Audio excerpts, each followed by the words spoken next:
नमस्कार दोस्तों, ocean network में आपका स्वागत है। मैं हूं ओमकार चौधरी। ये तो अब तक आप जान चुके हैं कि प्रधानमंत्री नरेंद्र मोदी की पहली सार्वजनिक टिप्पणी आ चुकी है पहलगाम अटैक के बाद। और उन्होंने ये कहा है कि जिनके परिजन गए हैं और जिन्होंने उनकी निर्मम हत्या की है, उनको तो हम छोड़ेंगे ही नहीं, बल्कि जो उनके आका हैं, जिन्होंने ये साजिश रची है, जो स्क्रिप्ट रची है, हम उनको भी नहीं छोड़ेंगे। उन्होंने ये भी कहा है कि जो इनकी बची-खुची ज़मीन है, इसको हम मिट्टी में मिला देंगे। प्रधानमंत्री के तेवर वैसे ही दिखाई दे रहे हैं, जैसे पुलवामा अटैक के बाद हमें दिखाई दिए थे। तो एक तो हम इस पर बात करेंगे कि प्रधानमंत्री जब इस तरह की बात कर रहे हैं, तो हमारे दिमाग में उड़ी के बाद का सर्जिकल स्ट्राइक और पुलवामा के बाद का एयर स्ट्राइक आता है। लेकिन जो रक्षा विशेषज्ञ हैं, जो जियोपॉलिटिकल मामलों के जानकार हैं, उनका कहना है कि उससे कहीं बड़ा इस बार होने वाला है और पाकिस्तान को बहुत बड़ी कीमत चुकानी पड़ेगी। इसके अलावा सीसीएस की बैठक के बाद भी 4-5 अ, फैसलों की घोषणा विदेश मंत्रालय ने की थी। और हमेशा ये होता है कि मेंढकी भी अपना पैर उठाती है। यानी पाकिस्तान भी जब भारत की तरफ से इस तरह के प्रतिबंध लगते हैं, तो वो भी अपना पैर उठा देता है। और लगभग वैसे ही एक शिमला समझौते को लेकर के नई बात कही है, हम इसको रद्द कर रहे हैं। यानी आपने सिंधु जल समझौता रद्द किया है, तो हम शिमला समझौता रद्द कर रहे हैं। मेरे साथ जुड़ रहे हैं जियोपॉलिटिकल मामलों के विशेषज्ञ और आपके जाने पहचाने आदि अचिंत। तो आदि जी के साथ जुड़ते हैं और उसके बाद चर्चा को आगे बढ़ाते हैं। आदि जी, नमस्कार। नमस्कार सर। जय श्री राम। जय श्री राम। तो ये चूहे को हल्दी की गांठ मिल गई है और वो पंसारी बन के बैठ गया है। वो कह रहा है कि शिमला समझौता रद्द। तो शिमला समझौता रद्द करने का मतलब क्या है? इसका कौन सा इम्पैक्ट पड़ने वाला है भारत पर? और ये एक फ्रस्ट्रेशन है, हताशा है, क्या है? सर, शिमला का समझौता था क्या? ये वही समझौता था जहां पर हम सब कुछ हार गए थे। आई मीन वही है ना। ये वही समझौता था जिसके अंदर सब कुछ हार चुके थे हम लोग। एंड लोग बड़े शॉक्ड होंगे ये चीज बोल के कि हम तो 1971 की जंग, जो युद्ध था, हम जीते थे। 93,000 हमारे पास थे, उनकी पतलूनें उल्टी थी, बट हम टेबल पे जाके सब कुछ हार चुके थे। इसमें हमारे को कोई डाउट नहीं होना चाहिए। और ये हमारा मतलब खराब हमारी जो बोलते हैं ना डेस्टिनी, हमारी जो किस्मत हमारी क्या थी फूटी, हमको मेरे को समझ नहीं आता। आप एकदम एक नया देश बना के बैठे थे, लेकिन अपनी एक लाइन आपने सीधी नहीं करी। तो मेरे हिसाब से सर, पर्सनल ओपिनियन है और बहुत लोग इससे खफा भी हो सकते हैं, बट मेरे हिसाब से शिमला समझौता तो एग्जिस्ट ही नहीं करता। 99 में शिमला समझौता को तो इन्होंने तोड़ दिया, क्योंकि शिमला समझौता से लाइन ऑफ कंट्रोल जो है वो बनी थी। वो एक पॉइंट है मैप के ऊपर, उसको वहां लेके गए थे, जिसका नाम है पॉइंट NJ42। NJ42 से लिखा हुआ था, और ये एग्जैक्ट वर्ड है, thence it the line goes northward. अब पहले तो ये देंस क्या है मेरे को समझ नहीं आया, मैंने तो कभी सुना नहीं है। दूसरा सर, लाइन ऊपर जाती है नॉर्थवर्ड, तो उसको ड्रॉ कर लेते यार, और 150-200 किलोमीटर की बात थी। इतना टाइम आप बैठे रहे वहां पर, आप इतना नहीं ड्रॉ करके खत्म कर सकते थे? उसके चक्कर में आपका सियाचिन का लफड़ा बढ़ गया। तो कौन सा शिमला समझौते की बात कर रहे हैं सर? भारत सरकार को तो इमीडिएटली हमको एक नोट निकालना चाहिए कि हाँ जी, शिमला समझौता तो कचरे के डिब्बे में, खत्म कहानी, थैंक यू वेरी मच। हमारी तरफ से तो वैसे भी कचरे में था, अब तो पूरी तरह से कचरे में गया, क्योंकि दूसरी पार्टी भी बोलती है कि भैया हम नहीं मानते इसको, तो थैंक यू, बहुत बढ़िया है। और दूसरी चीज सर, अब इसका मतलब है कि लाइन ऑफ कंट्रोल अगर नहीं मानते, तो फिर चलिए सर, आप और हम चलते हैं, जरा घूम के आते हैं। कोई मंदिर शंदिर है वहां पर, कोई एयरफील्ड है, मैंने सुना काफी वादियां बड़ी अच्छी हैं, तो जरा घूम के आते हैं फिर। क्योंकि अगर लाइन ऑफ कंट्रोल ही नहीं है तो फिर कौन सा कहाँ का पाकिस्तान? क्योंकि उसके बाद तो एक ही लाइन निकलती है सर, जो मेन बॉर्डर है, इंटरनेशनल बॉर्डर। इंटरनेशनल बॉर्डर है, ठीक है? तो पाकिस्तान ने बेसिकली कश्मीर आपको गिफ्ट कर दिया है। बढ़िया है। अब देखिए सर, ऐसा है, आप इस एक डिप्लोमेसी एक बड़ी इंटरेस्टिंग सी चीज है। एक ही लाइन के आप 3-4 तरह से इंटरप्रिटेशन कर सकते हो।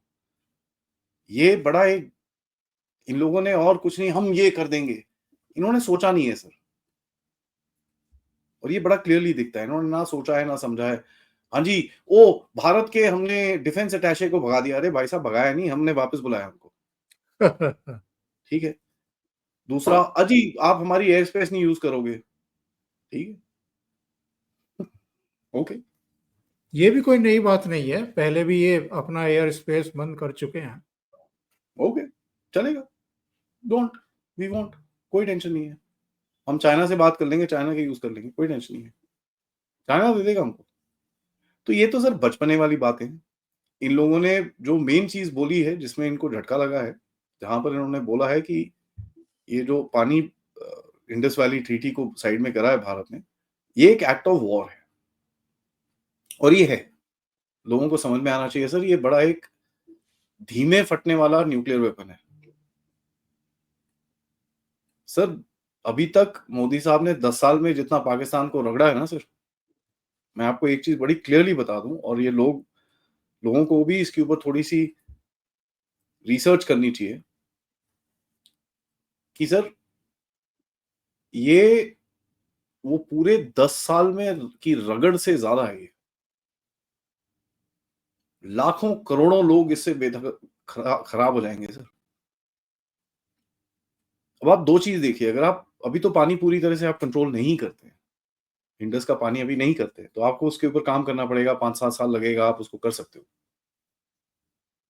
बट चिनाब, ब्यास, चिनाब, झेलम, इनका पानी आप करो। चिनाब में तो आपके पास 3-4 डैम भी हैं, वहां पर रिजर्वायर भी हैं, उसको आप अगर 10% भी हिला दो ना सर, इनका सूखा पड़ जाएगा वहां पर। और अभी तो देखिए सर, गेहूं बोने का सीजन है, अभी तो अप्रैल आ गया ना, गेहूं निकली है, सॉरी, उसके बाद अभी चावल बोने का सीजन है। गेहूं अभी वो बैसाखी में निकली है, उसके बाद चावल जाएगा, दूसरी सब्जियां जाएंगी जिनको पानी की जरूरत होती है मानसून के टाइम पे। चलिए, अगर पाकिस्तान में इस बारी मानसून ठीक होगी तो बच जाएंगे, अगर मानसून खराब होगी तो सर ये इनको समझ में नहीं आया है। इन लोगों ने रिएक्ट तो कर दिया है, इनके पास कोई ऑप्शन भी नहीं बचा है। ये भी चीज बड़ी क्लियर है कि मोदी जी ने इनको ऐसी जगह पे लाके खड़ा करा है कि इन लोगों ने फ्रस्ट्रेशन में आके भारत पे हमला तो कर दिया, बट उसके बाद ये नहीं सोचा कि क्या क्या चीजें हो सकती हैं। अब ये सोचिए, इनके ऊपर सिंध में भी एक बहुत बड़ा झटका पड़ेगा। सिंध में सर पिछले 2-3 हफ्ते से वहां पर बड़े जबरदस्त प्रोटेस्ट चल रहे हैं। मैंने आज दोपहर में एक सिंधी साहब से भी बात करी है, जो वहां वहां पहले बचपन में वहां पर थे, उसके बाद भारत में आए हैं। वो तो कहते हैं सर, आपने तो पूरे वहां पर ये करके तो आपने सिंध को तो खत्म ही कर दिया है। वो कह रहे हैं सर, मेरे लोगों के लिए छोड़ दो थोड़ा पानी। अब वो अपने लोगों के लिए बात कर रहे हैं, समझ में आता है, लेकिन सिंध खत्म सर। अब ये सिंध इनके हाथ से इतनी बुरी तरह बाहर जाएगा, क्योंकि वहां पर कनाल के चक्कर में 6-7 कनाल बनाने में तो सिंधी खड़े हुए थे। अब अगर पानी बंद हो जाए वहां से ऊपर, पाकिस्तान बोलेगा हमने नहीं करा, भारत ने करा है, कोई फर्क नहीं पड़ने वाला सर। वो सिंधी बेवकूफ थोड़ी है, उनको उनको उनको भी पता है ना भारत ने क्यों बंद करा है, उनको भी पता है। और वो भी, उनके जो ऑर्गेनाइजेशन है वो बलोचों के साथ मिले हुए हैं। तो ये बड़ा एक, इनकी हालत खराब होगी आगे जाके, ये इनको अभी समझ में नहीं आया है।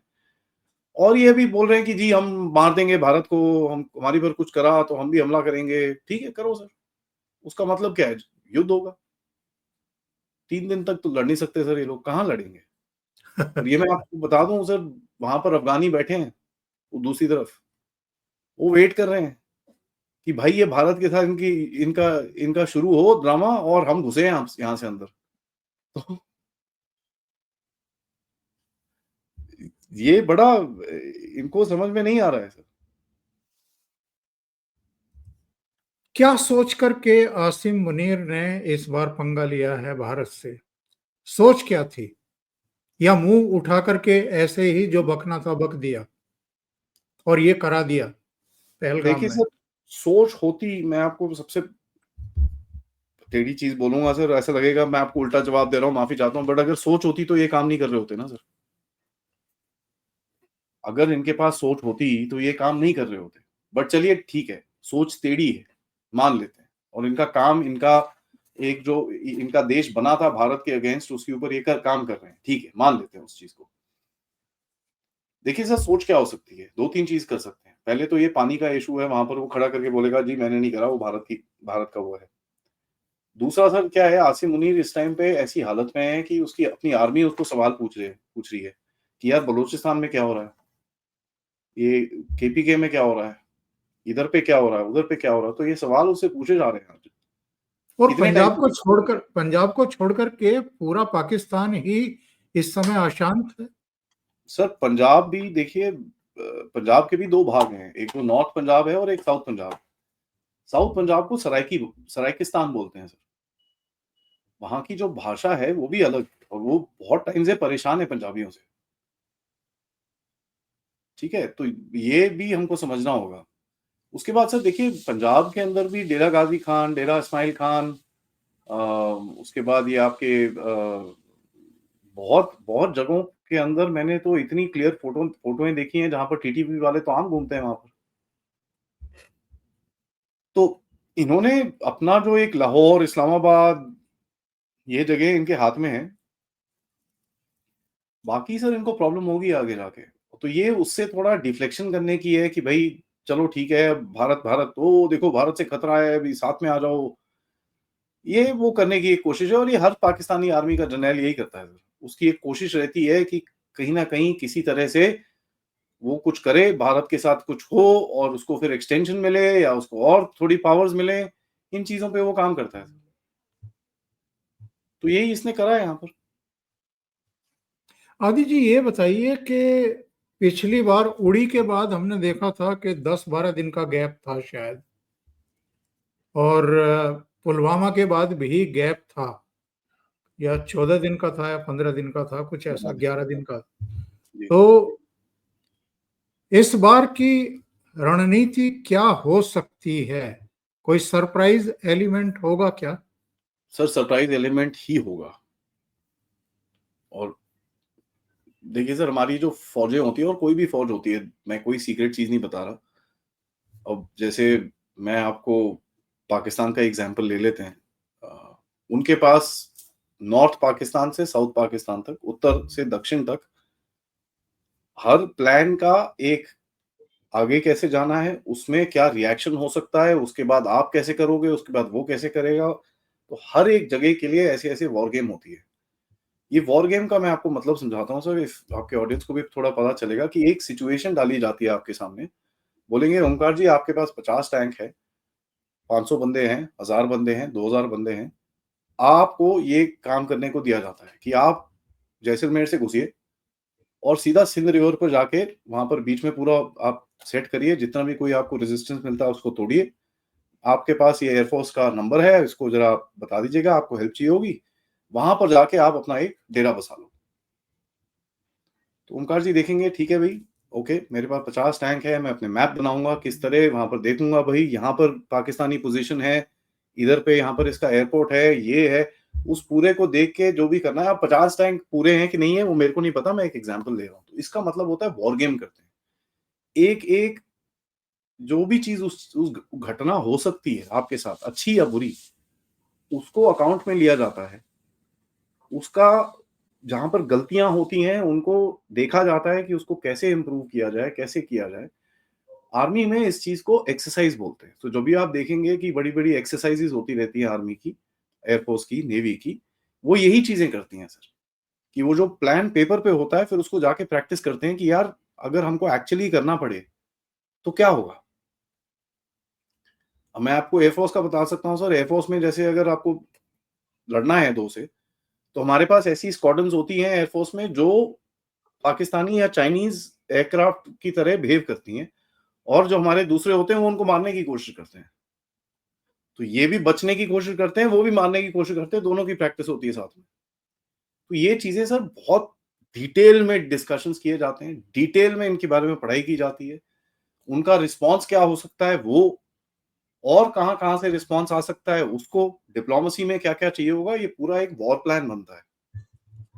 Sir war plan normally ready होते हैं, ठीक है जी।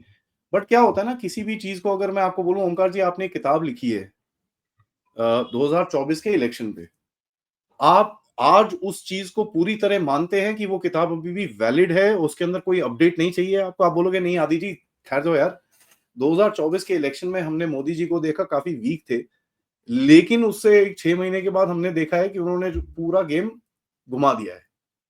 पॉलिटिक्स ये वो काफी हद तक पकड़ रहे हैं और अभी दिख रहा है कि वो स्ट्रेंथ टू स्ट्रेंथ गेन हो रहा है उनका। तो आप बोलोगे ठहर जाओ, मेरे को थोड़ा-सा इसको मॉडिफाई करना है। तो ये जो टाइम आप देख रहे हैं, ये मॉडिफिकेशंस का होता है और इसमें कोई सीक्रेट नहीं है सर। किसी भी चीज़ को अपडेट करना पड़ता है। उसके बाद क्या होता है सर, जो ग्राउंड सिचुएशन होती है वो रोज की रोज बदलती है। ठीक है? जो पाकिस्तान के अंदर एक यूनिट है, जैसे मुझे पता है फॉर अ फैक्ट कि इनकी 37 डिवीजन और इनकी 15 डिवीजन मूव हुई हैं। ठीक है? तो मुझे इनके ट्रैक्स भी आ रहे हैं कि इनकी मूवमेंट्स हो रही हैं। ठीक है? इनकी 15वीं डिवीजन सियालकोट के आस-पास थी, वो मूव हुई है और 37 डिवीजन खारियां के आस-पास थी, वो मूव हुई है। तो ऑब्वियसली वो भी अपने आप को रीएडजस्ट कर रहे हैं कि अगर यार भारत यहाँ से घुसा तो हम यहाँ करेंगे, ऐसे करेंगे, वैसे करेंगे, वो भी सोचेंगे अपने लिए। तो ये डिविजन जब मूव होती हैं, ये आपको बता रहे हैं कि हो रहा है कुछ ना कुछ। और ये जो खबर बाहर निकली है सर, ये एक बेवकूफ जर्नलिस्ट ने बोल दी पाकिस्तान के टीवी के ऊपर, बाय द वे। तो सबको पता चल गया। उनका डिफेंस मिनिस्टर उसको बोलता है, अबे पागल हो गया क्या? सारी चीजें खोल के रख दे यार, क्या कर रहा है? तो ये चीजें अगर जर्नलिस्ट को पता चल जाती हैं तो सर हमको भी पता चल जाती हैं। हमारी भी फिर बैठे होंगे, हमारे सोर्सेज होते हैं, रॉ, आईबी, बहुत सारी और एजेंसीज होती हैं, वो जाके बैठेंगे, दे विल पूरा एक वॉर प्लान बनाएंगे, अपडेटेड वॉर प्लान बनाएंगे। तो वो चल रहा है अभी।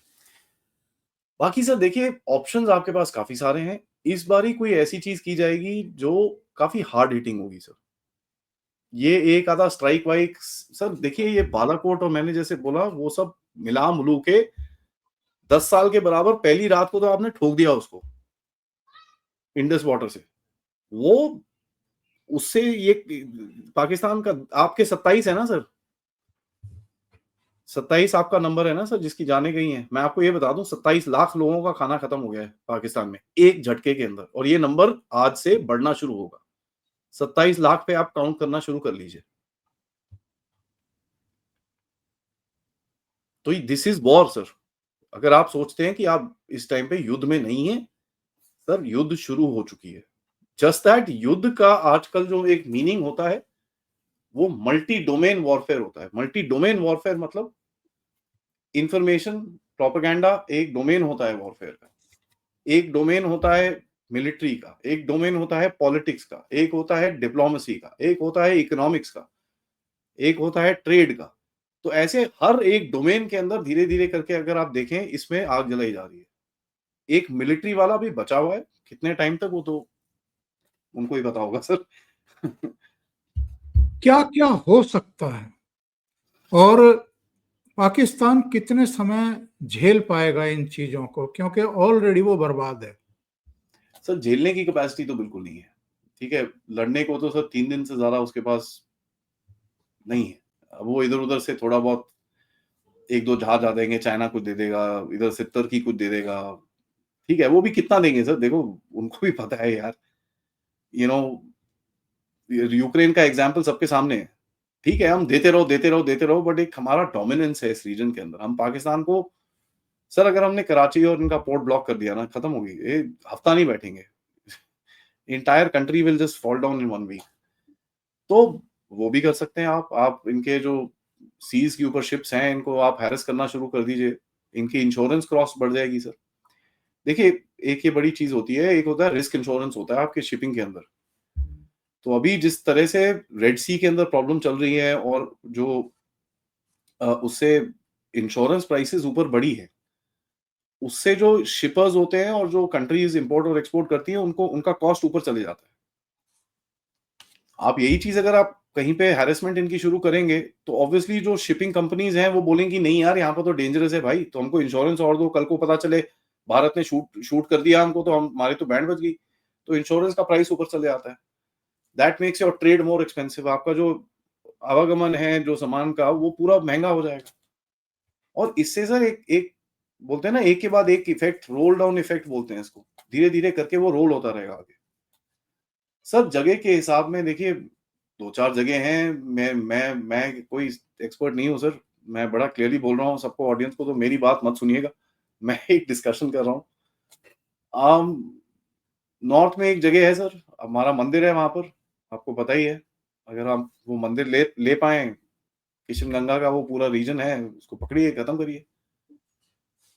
दूसरा सर जम्मू के साउथ में एक बल्ज है, शकरकंद बल्ज बोलते हैं उसको, वो पाकिस्तान ऐसे घुसा हुआ है भारत के अंदर, उसको सीधा कर सकते हो आप आराम से।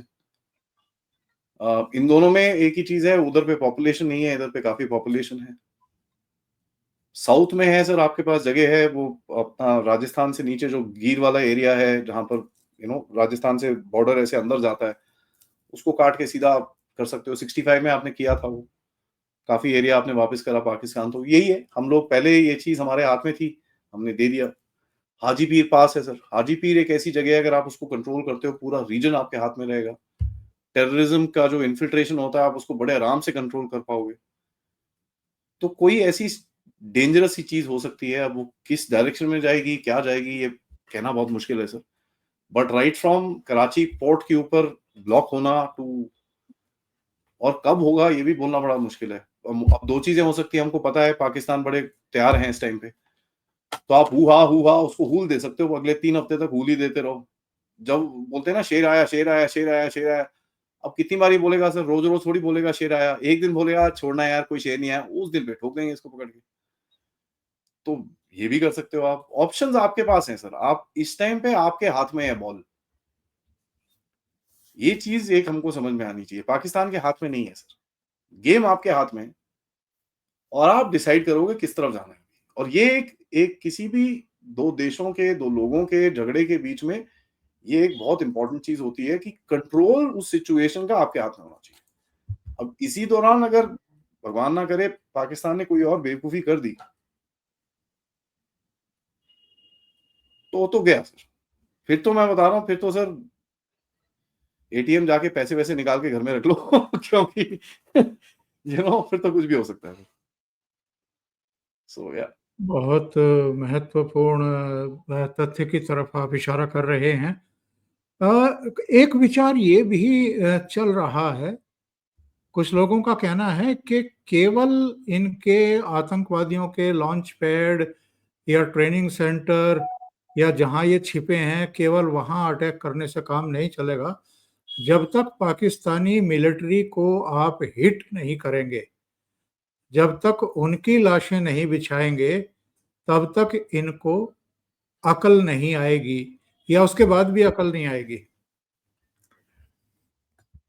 सर इनके 16-20 रोज के मर रहे हैं सर,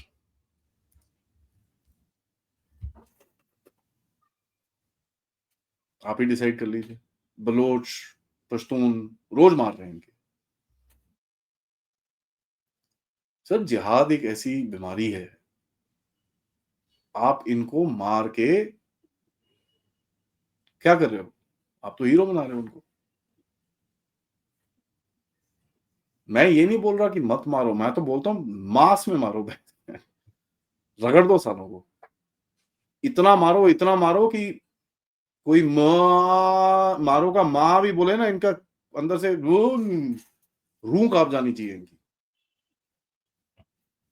मेरा कहना थोड़ा डिफरेंट है सर, मैं ये बोल रहा हूं आपको एक सस्टेन्ड कॉस्ट देना होगा पाकिस्तान को, सस्टेन्ड कॉस्ट।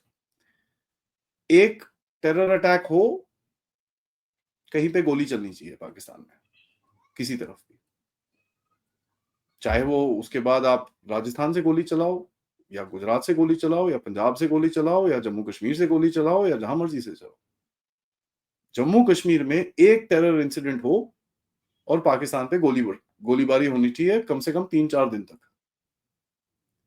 ये होगा कॉस्ट सर। उससे क्या होता है, देखिए 2 चीजें होती हैं उससे। एक तो इनके ऊपर डायरेक्ट कॉस्ट आएगा हर एक गोली चलने का जम्मू कश्मीर में, तो एक डायरेक्ट कनेक्शन रहेगा। तुम जितनी बारी यहां पर करोगे उतनी बारी तुम्हारी ठुकाई होगी, और वो ठुकाई आर्टिलरी से हो सकती है, वो ठुकाई रॉकेट से हो सकती है, वो ठुकाई आपकी एयर स्ट्राइक से हो सकती है, सब कुछ से हो सकती है। तो एक हमको अपनी देश में आदत डालनी पड़ेगी कि भाई ठोकना हमारा दूसरा नेचर है। हमारे अंदर ये आदत नहीं है सर। अभी मेरे से कोई पूछ रहा था, सर आदि सर आपको मैं वो वीडियो भेजूं जो पहलगाम के, मैं बोला प्लीज भेजिए। कहता है सर बहुत खराब है। मैं तो क्या हुआ, मेरे को देखने, मैं एक बहुत खराब चीज बोल रहा हूँ सर, मेरे को देखने हैं, मेरे को वो लाशें देखनी है। क्यों देखनी है? तो क्योंकि मेरे दिमाग में वो चीज जानी चाहिए। बहुत गलत चीज है ना, टेढ़ी चीज है क्या यार, लाशें देखने की कोशिश कर रहा है। ये रियलिटी है सर। हमारे देश में क्या होता है सर, जब कुछ ऐसा चीज होता है सब कोई ब्लर कर देता है। क्यों? क्योंकि लोगों को प्रोटेक्ट करना है। प्रोटेक्ट नहीं करना सर। अब हमको अपने दिलों को स्ट्रांग बनाना है।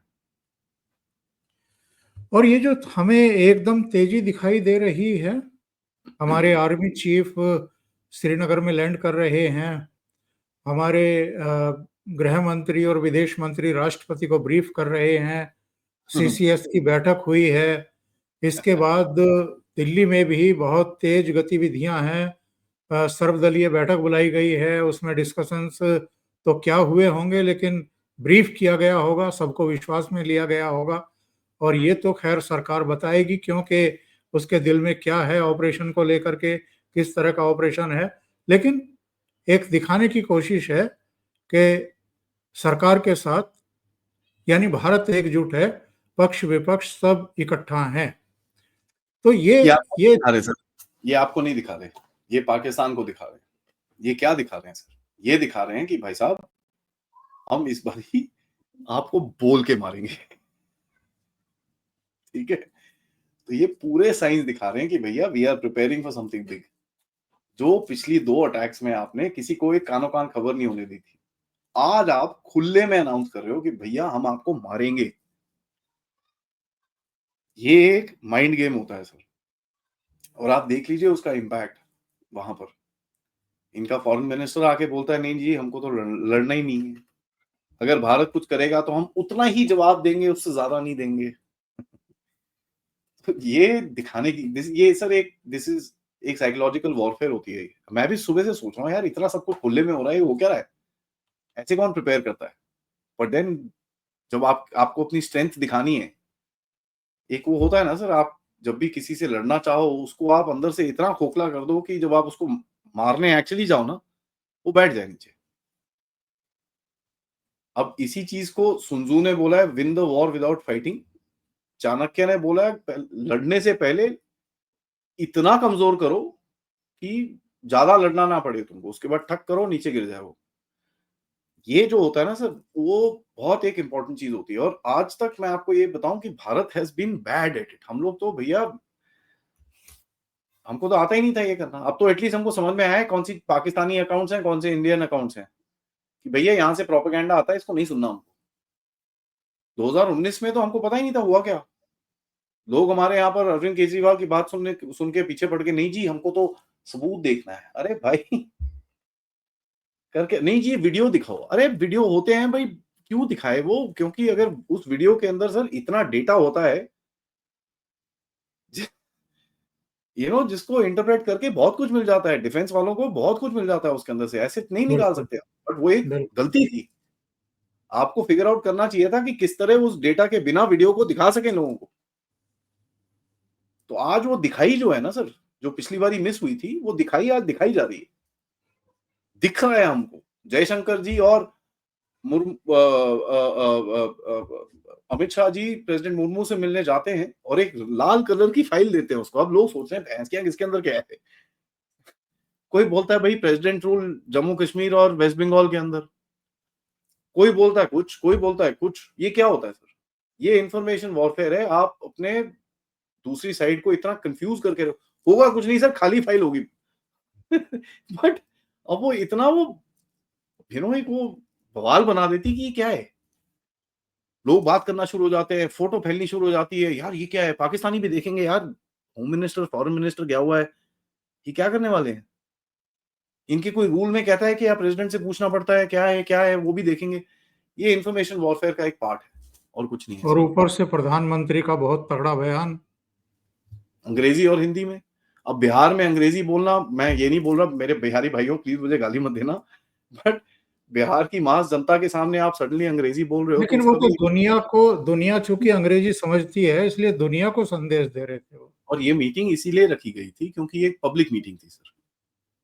तो उनको पब्लिक के सामने खड़े होके लाइक देश को एक उन्होंने मैसेज दिया है कि यार हो रहा है, और देश को पहला मैसेज था। उसके बाद उन्होंने अंग्रेजी में भी बोला, ताकि क्या होता है दूसरा, एक ट्रांसलेशन के अंदर हमारे जो काफी सारे मीडिया वाले हैं वो ट्रांसलेशन के अंदर मार देते हैं लोगों को।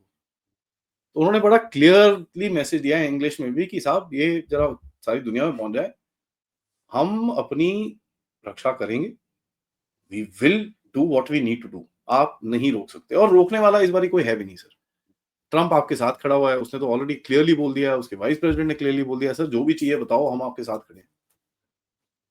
वहां पर न्यूयॉर्क टाइम्स ने एक आर्टिकल डाला है, और ट्रंप के व्हाइट हाउस के जो फॉरेन फॉरेन अफेयर्स वाली कमिटी है उसने जाके इनको बोला, ओ भाई साहब ये गनमैन नहीं थे, ये टेररिस्ट थे, ये जरा फेक न्यूज फैलानी बंद करो। New York times. तो उन्होंने बड़ा क्लियरली बोला है, जब आप भारत और इजराइल के बारे में बोलते हो ना तो आप गनमैन बोलते हो, वो गनमैन नहीं थे, वो टेररिस्ट थे। ये चीज आपके दिमाग में जानी चाहिए। तो वो देखिए उसका भी सपोर्ट है आपके पास। तो ये, और एक चीज मैं आपको याद कर रहा हूं सर, जब ऐसा सपोर्ट रहता है, अब भारत है, it's a power but it's not, अभी वो इतना बड़ा नहीं है, तो आपको इंटरनेशनल सपोर्ट भी चाहिए होती है सर। तो कई लोग बोले कि भाई सेकंड टर्म में इतने ढीले क्यों थे मोदी जी, बिकॉज इंटरनेशनल क्या हो रहा था आपके साथ। तो मैं ये बोल बोल के थक गया हूं भाई, जियो पॉलिटिक्स और आपकी आंतरिक राजनीति एक साथ कनेक्टेड है। अगर आप ये मानते हैं कि कई आपके जो राजनीतिज्ञ हैं उनको बाहर से दायरे मिलते हैं, उनको पैसा मिलता है, अगर आप वो चीज मानते हैं तो आपको ये भी माननी पड़ेगी कि आपकी आंतरिक राजनीति के अंदर भौगोलिक राजनीति आती है। इसके अंदर आपको कोई शक नहीं होना चाहिए। और आज दुनिया जिस तरह से, जिसको बोलते हैं ना ग्लोबलाइज दुनिया है, उसके अंदर हर चीज का इम्पैक्ट दूसरी चीज पे, हर चीज का असर, हर चीज पे अगर कुछ गिरता है इधर पे कुछ होता है। ये एक खामी भी है और एक प्लस पॉइंट भी है। बहुत बहुत धन्यवाद आदि जी, आप जुड़े ओशियन नेटवर्क के साथ और बहुत ही महत्वपूर्ण मुद्दे पर आपने अपडेट किया है। Thank you thank you so sir. Much. नमस्कार। नमस्कार।